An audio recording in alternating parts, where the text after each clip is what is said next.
Unang-una ho, hindi po dapat ako magsasalita eh. Ang sabi ko, ipapakilala ko na lang ang ating mahal na Pangulo. Ngunit, kailangan lang hong malaman ng ating mga kababayan, lalong-lalo na ho ang mga makakatanggap ng biyaya itong araw na ito. Alam niyo po, dasal tayo ng dasal. Sa palagay ko, pinakinggan na ho ng ating mahal na Panginoon ang ating dasal. Bakit po? Nagkaroon tayo ng isang Pangulo. Ito po, masasabi ko. Kahit na po kaarawan niya, kahit birthday niya na dapat kasama ho niya ang kanyang pamilya. Hindi po. Nung kaarawan po niya, nagpunta po kami ng Nueva Ecija. Nagpunta po kami kung saan-saan namimigay ng titulo sa ating mga kababayan. At kahit nung may sakit, akalain nyo ho nagkasakit.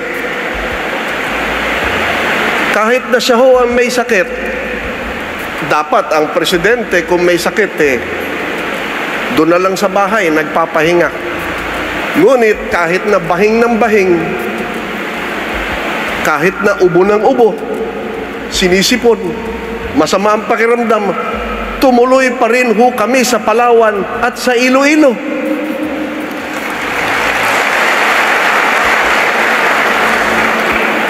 Napakaswerte natin. Pero malas naming dalawa ni Secretary Lagdameo, dahil kami ho yung katabi, kami ho yung binabahingan, nahawa kaming dalawa. Hindi bali na ho. Presidential fever naman ho ang natanggap namin. At ganoon din ho, hindi lang yun na itatanong, nung nasa Mindanao kami ng ating mahal na Pangulo, basta ho, agrarian reform beneficiary ang pinag-uusapan. Alam mo ba ninyo, hindi kami dapat lilipat sa isang lugar dun sa Mindanao dahil napagsabihan na ho kami, masama ang panahon. Ngunit ang ating Pangulo ay hindi ho kinakabahan, hindi ho marunong umatras. Kahit ho masama ang panahon, lumipad pa rin kami. Hindi ko lang ho pinapahalata sa ating mahal na Pangulo na ito hong pagitan ng dalawang singit ko ay umakyat dito sa lalamunan ko sa nervyos. Dahil nanginginig ho yung airplano at napakasama ng klima, tumuloy pa rin kami para lang ho makasama niya ang mga magsasaka.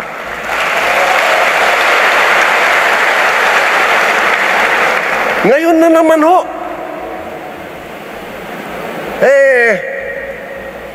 ako ho, ayaw akong payagan ng aking asawa na sumakay ng helicopter dahil napakasama ng panahon.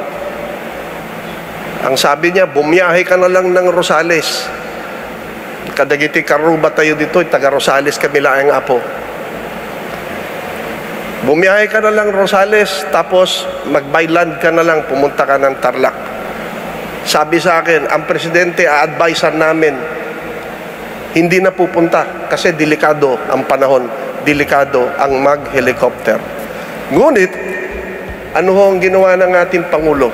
Hindi ho sumunod. Wala hong pakialam kung delikado.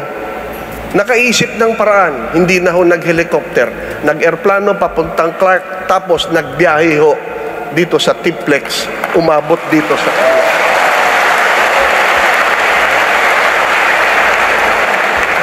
yung mga kasamahan ho namin, sinisignalan na ho, uy, ang tagal-tagal mo na magsalita. Sardeng ka, nagbayag ka ng sarsaritat. Ngunit kailangan malaman ng ating mga kababayan kung gaano kamahal ng ating Pangulo ang mga agrarian reform beneficiaries. Nagdaan ang pandemya, nagkaroon ng climate change, tumaas ang presyo ng mga bilihin, tumaas ang presyo ng fertilizer. Ngunit hindi umaatras ang ating presidente. Meron siyang itutulong sa atin na siya na lang ang magpapaliwanag sa atin mamaya. Kaya ho, hindi ko na pagtatagalin ang aking pagtatalumpati. Ako ho'y nasisiyahan na nakasama ko ho lahat ng agrarian reform beneficiaries dito. Huwag ho tayong matatakot. Meron tayong Pangulo na nasa likuran natin na siguradong tutulong sa ating lahat. Maraming salamat po. Maraming salamat po, Secretary Estrella. Sa puntong ito, dadako na po tayo sa ating ceremonial distribution of certificates of condonation with release of mortgage.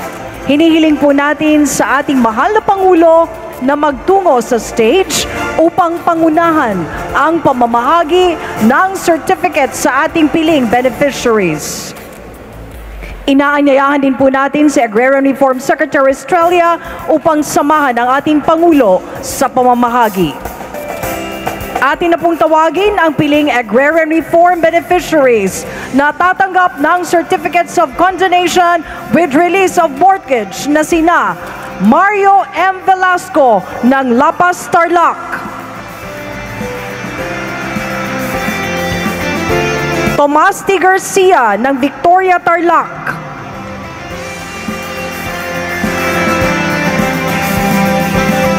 Arturo Manalang ng Concepcion, Tarlac,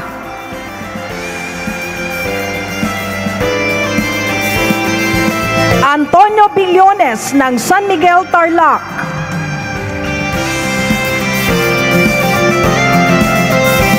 Olivia Manebog ng Lapas, Tarlac,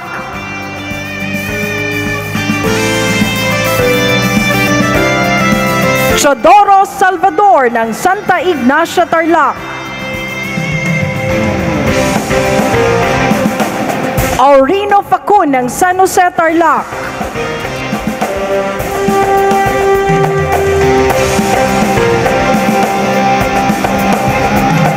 Jennifer Esposo ng Moncada, Tarlac,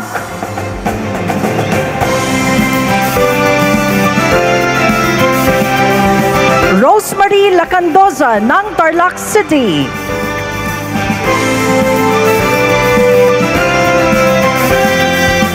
at Antero Santos ng Santa Ignacia, Tarlac.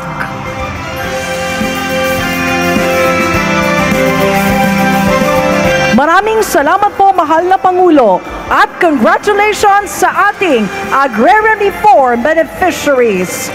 Sa punto pong ito ay inaanyayahan po natin si Agrarian Reform Secretary Conrado M. Estrella III upang ipakilala ang ating panauhing pandangal.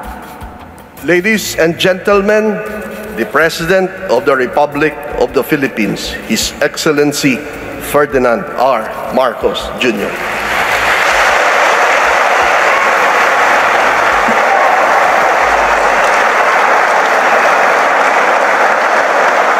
Maraming salamat sa ating kalihim ng Department of Agrarian Reform, Secretary Conrado Estrella. Magsiupo po tayo at tugaw tayo ako. Salamat sa pag-introduce. Yun lang na bisto tayo doon sa mga biyahe natin na akala niya siya lang yung natatakot sa weather. Hindi lang ako rin, hindi lang ako nagpapahalata pero nanginginig pa rin yung lamang ko. Pero hindi na bale. Hindi na po bale. Dahil isa sa pinakamalaki at makabuluhang karangalan bilang isang Pangulo ay ang buuhin ang naging pangarap ng milyong-milyong Pilipino na magkaroon ng sariling lupa at mabura ang inyong mga utang. Yan po, ang kaya po, kahit na may ulan, kahit na may bagyo, kahit na may sakit, dadating at dadating po kami dahil hindi po, wala nang nagbibigay. Wala nang magbibigay ng mas kasiyahan sa aming nagsiservisyo publiko ang nagagawa at matutulungan kayo pong lahat. House Deputy Speaker and Las Piñas Lone District Representative Camille Villar na palagay ko po sa darating na ilang linggo, ilang buwan, makikilala ninyo ng mabuti na ang ating congresswoman, alam niyo po, kilala ko po si Congressman Camille. Hindi ko pa nasanay na Congressman Camille ang tawag ko siya. Pero si Congressman Camille, bata pa yan, kilala ko na yan. Kaya malakas ang loob ko nung sinama namin sa line-up ng senador. At sa darating nga ng ilang buwan at ilang linggo ay makikilala ninyo ng mabuti at makikita rin nyo po ang aking nakita. Gaano kagaling, gaano kasipag, gaano kabait yung batang yan. Congresswoman Camille Villar, Tarlac 1st District Representative Jaime Eduardo Mark Cojuangco. Alam niyo po si Jaime, siya nga ang pinaka-tawag namin po dyan sa House of Representatives, yung Benjamin. Ang Benjamin ngayon ng House of Representatives, itong si Jaime. Batang-bata pa, kayang-kaya na niya yung trabaho na. Ang Special Envoy to UNICEF, siya po ang nag-aalaga, siya po ang nakikipag-ugnay sa United Nations tungkol sa ating pag-aalaga sa ating mga kabataan. Special Envoy Nikki Luis Prieto Chodoro.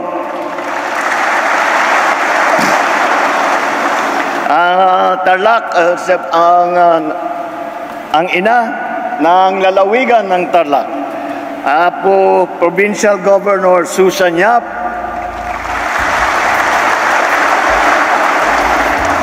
Paniki Municipal Mayor Leonardo Rojas,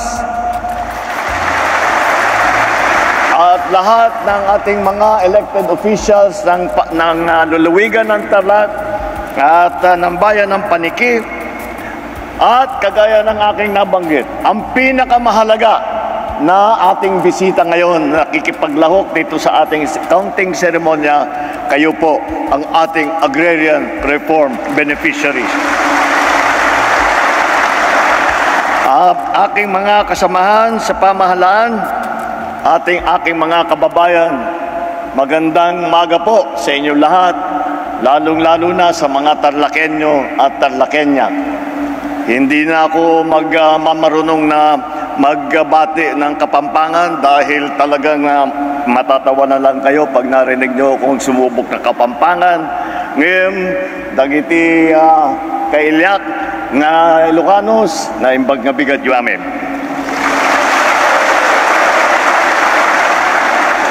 Nagpapasalamat po ako sa inyong pagdalo dito sa ating pagtitipon sa kabila ng medyo masama na panahon. Hindi ako nagulat na nandito pa rin kayo dahil ganito naman talaga tayong mga Pilipino.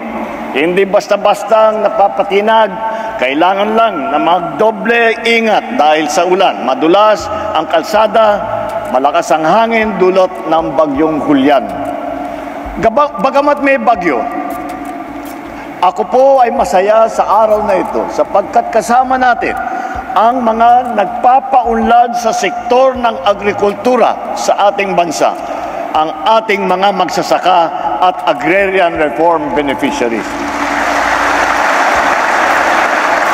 Tanggapin po ninyo ang aming pasasalamat sa mahalagang papel na ginagampanan ninyo araw-araw para masiguro na ang bawat Pilipino ay may sapat na pagkain.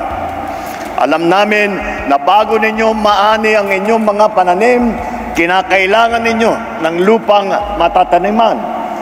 Noong pagkaloob na sa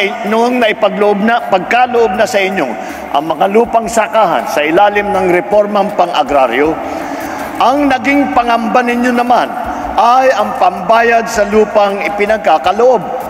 Kaya ngayong araw, sa bisa ng Republic Act 11953, o ang tinatawag na New Agrarian Reform Emancipation Act na nilagdaan ng inyong abang lingkod noong nakaraang taon, burado na po ang inyong pagkakautang. Narito po kami ngayon kasama ang mga opisyal mula sa Department of Agrarian Reform at mga iba't ibang mga opisyal, mga Register of Deeds, pati yung Land Bank ay kasama dito sa programang ito. At nandito po kami upang ipagkaloob ang mga Certificate of Condemnation and Release of Mortgage o tinatawag natin na COCROM. Sinasagot at inaalis na ng gobyerno ang malaking pasanin na dala ng mga utang na naging kakambal ng inyong mga lupang sakahan. Ang inyong mga amortisasyon, interest at iba pang surcharge, lahat po burado na. Para po sa mga taga-Tarlac, higit sa 4,600 COCROM ang ipapamahagi natin sa 3,500 na agrarian reform beneficiary. Ito ay katumbas ng higit sa 124 bilyong pisong halaga na amortisasyon na buburahin na natin. Katulad po ni Ginoong Mario Velasco na mula sa Bantog, Karikutan, Lapas at isa sa mga benepisyaryo ng programang ito. Ayon po sa kanya, siya po ay ilang dekada nang nagsasaka na dala ang hamon ng araw-araw na pangangailangan at ang mga iba't ibang gastusin. Sa haba rin ng panahon na siya ay nagtatanim, ang pinakamabigat na pasanin ay ang utang na tila ay tanikala sa lupang sinasaka. Sa pamamagitan po ng programang ito, hindi na kailangan pang alalahanin ang amortisasyon. Ang pera na nakalaan sana rito ay maaari na ninyong pong gamitin sa pang-araw-araw at ibang pangangailangan sa inyong pagsasaka. Wala na po kayong alalahanin, maging ang mga susunod pang magmamana ng lupang inyong sinasaka. Ngayon po ay may panibagong pagkakataon na kayo upang maunlad ang inyong mga kabuhayan at ang inyong mga pamilya. Naunawaan po ng pamahalaan ang karanasan ni Mario at ng iba pa nating mga magsasaka, kaya batid ng pamahalaan ang halaga ng programang ito upang mabawasan ang gastusin at lalong makatulong pa sa ating mga agrarian reform beneficiaries. At sa amin din naman, ni Secretary Conrad Estrella, hindi po ito ordinaryong programa ng pamahalaan. Sa katunayan po, ito po ay sinimulan ng aking ama, si former President Ferdinand Marcos Sr. At ang lolo naman ni Secretary Estrella na si Secretary Conrado F. Estrella Sr. Kaya naman, nung ako ay binigyan ninyo ng pagkakataon na maging Pangulo, hindi ako nagdadalawang isip. Tinawag ko kaagad si Secretary Conrad. Unang-una, linagay ko siya kaagad bilang Agrarian Reform Secretary. Dahil alam ko, kabisado niya, alam niya yung trabaho na yan. Dahil bata pa kami, wala pa kaming hawak na posisyon, ay pinag-uusapan na niya, pinag-aaralan na niya dahil nga sa lolo niya, ang lolo niya nagpalaki sa kanya. Ganun din sa akin. Kaya kaagad, tinawag ko siya. At sinabi ko, ituloy na natin ang nasimula ng ating mga ninuno. Para po sa inyo, ang araw na ito, para po sa inyo, mga minamahal naming benepisyaryong magsasaka. May isa lamang akong hiling sa inyo. Kaakibat ng mga biyayang ito ay ang responsibilidad na pagyamanin pa ang ating mga lupa. Hindi lamang sa ikauunlad ninyo, kung hindi para sa buong Pilipinas. Hindi dito po magtatapos ang ating pagsusubok. Ngunit ang araw na ito ay magsisilbi sanang paalala na ang pamahalaan ay handang tumulong sa inyo. Nandito kami at patuloy na nakikinig sa inyong mga pangangailangan upang magkaroon kayo ng mas maginhawa at mas matatag na kinabukasan. Higit pa nating pagtutulungan ang pagunlad ng sektor ng agrikultura dahil malaki ang paniniwala kung mas marami pa tayong kaya at dapat gawin. Muli, mag-ingat po tayong lahat. Ating pong ipatuloy ang binabantayan na bagyong Julian at handang magbigay ang pamahalaan ng tulong sa ating mga kababayang nangangailangan. Maraming salamat sa inyo lahat. Maraming salamat sa ating mga magsasaka. Mabuhay ang ating mga magsasaka. Mabuhay ang ating mga agrarian reform beneficiary. Mabuhay ang Tarlac. Mabuhay ang bagong Pilipinas. Maraming salamat po, mahal na Pangulo.